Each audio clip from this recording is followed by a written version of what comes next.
Hi again. For this lecture, we're going to be discussing what I've entitled Dissemination, which covers a broad variety of topics, but it's largely all about sharing. Like, we need to anticipate that we want to share our mapped results, and what do we need to take in consideration to that end in advance, and what do we need to know when the time comes. So for our learning objectives, you need to be able to identify various actions related to dissemination, explain how the following affect dissemination: audience and purpose, budget and deadline, print and virtual display, export file type and aspect ratio, print and fold, quality and reproduction methods, and copyright and licensing. So we're going to see that there's been a lot of overlap with there is a lot of overlap with some of the things that we had discussed in design, but I really want to stress that we have to think about the end result and various aspects of the end result all throughout the design process. And finally, a few other major takeaways. I want you to remember that there does not have to be a label saying that a work is under copyright for copyright law to apply. I'd say that this is a big misconception when it comes to copyright. A lot of people think that a copyright symbol, for example, has to be present, but that's not true. Copyright law protects any creative work. Differentiate among licensing types, particularly offered by Creative Commons, describe map editing considerations before dissemination, and express what makes a good poster. We haven't talked about posters, but I am going to talk about that just a bit, and we are going to evaluate posters on the basis of organization, content, aesthetics, and creativity. So it's all about planning ahead. You have to look to the end at the very beginning. And so dissemination broadly encompasses publishing, sharing, and reproducing work. Preparing cartographic work for dissemination requires planning ahead.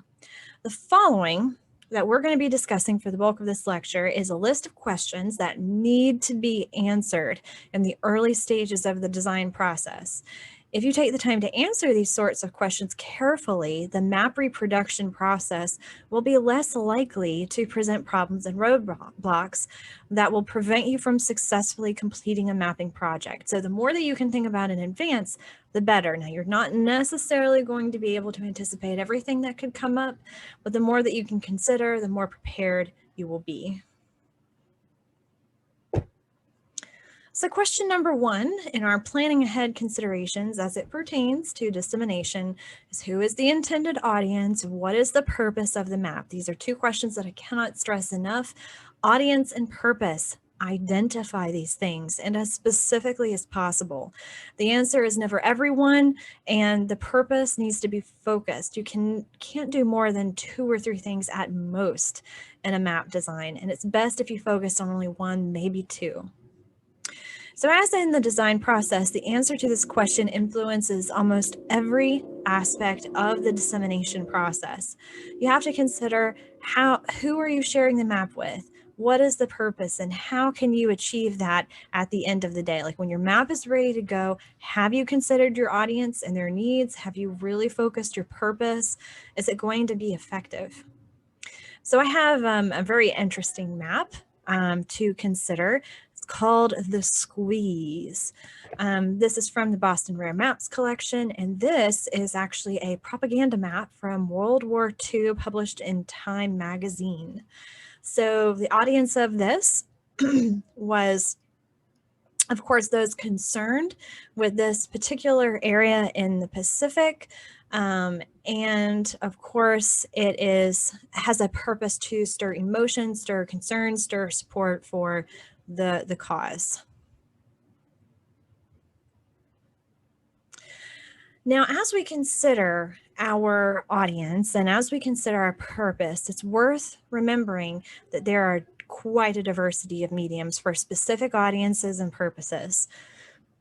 So, for example, how do the following differ? A full computer screen viewed at the reader's desk versus a projected display presented to hundreds of people at once. you're going to design these differently. Projected displays, though, that are going to be presented to hundreds at once, are usually actually quite simplified in comparison to what you might view in the luxury of your own desk and by yourself. Color laser prints distributed to a working group. These can be highly detailed, highly technical. These are not made for quote unquote everyone. These are just made for the working group, including terminology and concerns that are relevant to the project at hand. And when we specify color laser prints, we are indicating a high quality print that's probably going to have a lot of precision and detail.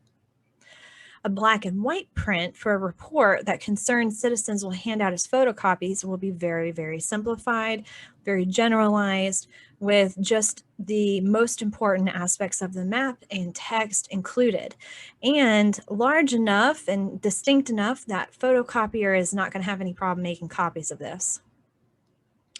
A page in a glossy magazine or book that is professionally printed on an offset press. This can have a high level of detail, rich color. You can accommodate smaller sizes because it's going to be printed well, and some really complex and beautiful cartographic work. You can accommodate that in a glossy magazine or a book, professionally printed. A huge backdrop at a trade show is probably going to include large lettering. It's going to include the main features of the map, not necessarily everything. If the trade show has certain colors that are used, that might be incorporated into the design. And it has to be viewable from a distance for map readers, viewers with a variety of sight differences. Supporting information and documentary television show. Oftentimes documentaries that include maps only include like the area of interest and some context. Usually the area of interest is highlighted in its larger context, and just a few pieces of information like spatial features and labels are included as is relevant to what's being shown. Black and white facts to an emergency response team is going to have to be very simplified, have very little color gradient, because it's not going to be printed in color. It's black and white. You need to have very few, if any, shades of gray. The greater the contrast, the better a fax machine is going to be able to accommodate it. And it needs to be as clear as possible because we're talking about an emergency response team. A small display on a mobile device used during route planning. Such a display needs to include only the relevant information and in a way that is easy to engage with and understand, especially as you are navigating with it. And finally, part of an online interface for web-based data dissemination.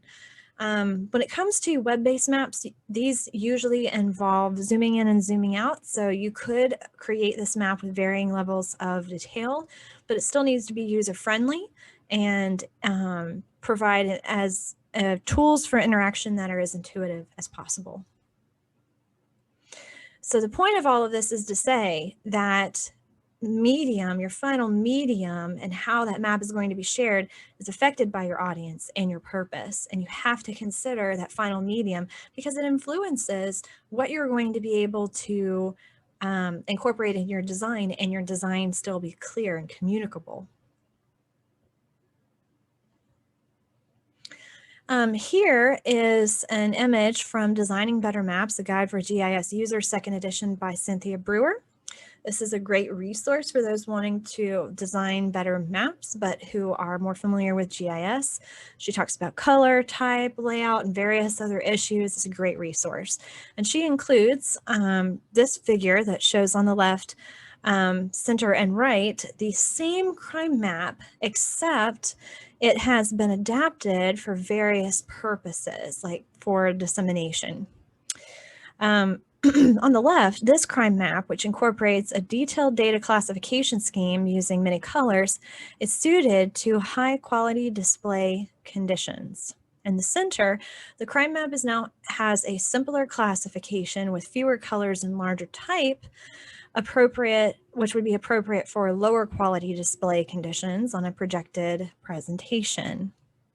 And on the right, we have the simplest of the map designs. This is a grayscale version of the crime map suitable for black and white reproduction. There are very few shades of gray, and they will be well maintained in the process of photocopying. Planning ahead, continuing the questions of interest, the questions that affect dissemination. What is your budget? Different reproduction methods do vary greatly in cost depending on what you choose. And it's not just reproduction methods we're concerned about. When it comes to budget, we're concerned about having whether or not we have to pay for data or data gathering, personnel, but also how it affects reproduction, because of course this lecture is focused on dissemination. If you are printing, different printing methods come with different costs. You have to consider what is sufficient for your needs. Do you need that high quality printing? Are you going to be doing mass reproduction of lower quality prints? Or are you interested in making a more interactive map on the web? In that case, cost of reproduction could need to incorporate someone who's skilled at web design if that's not something that you are skilled at. So we have to consider the budget and all aspects of the budget, even looking all the way to the end and considering how do we plan to distribute the map. Number 3, when is your deadline? You need to make sure that you allow enough time for reproduction, considering, say, the speed of the method you have chosen, and also consider that problems often arise that delay the reproduction of a map. I feel like a lot of people assume that everything is going to be okay when they are finished with the creative process and they just need to generate the final result or print or export or what have you. But even these final steps need to have a little bit of wiggle room in the timeline in case something doesn't go quite as expected. Using lab as an example, what if you encounter problems when you're trying to attach a file to your submission? What if you encounter problems with your, say, exported PDF? You open it and things are missing or blank or they didn't export properly. If you just assumed that everything would be okay with the PDF export and the uploading of your file for submission, that might not allow any time for things to go wrong. Now, most of the time things go right, but you never want to take things for granted. You always want to leave a little bit of wiggle room. It doesn't hurt to be a little ahead of the game, a little ahead of schedule, if that's what ends up happening because things go smoother than you expect. But my general rule of thumb, my variation on Murphy's Law, is everything takes longer than you think it will. So you could call that Emily's Law. Everything takes longer than you think it will. Of course, that's an exaggeration, but honestly, I feel like that's mostly true. All right, so always work backwards from your deadline. We've talked about this before, but it's worth remembering even as it pertains to issues of dissemination. So on your handout, discuss the differences between publishing, sharing, and reproducing cartographic works. Publishing is making it publicly available. Sharing is distributing it to other people. So you can publish something, but that doesn't mean it has been shared yet. And then reproducing could be making multiple copies of something, like making multiple prints or making multiple exports to different platforms. Number 2, discuss the implications of the following questions. Who is the intended audience and what is the purpose of the map? What is your budget? What is your deadline? So we've talked about these things, but go ahead and continue that discussion in your handout.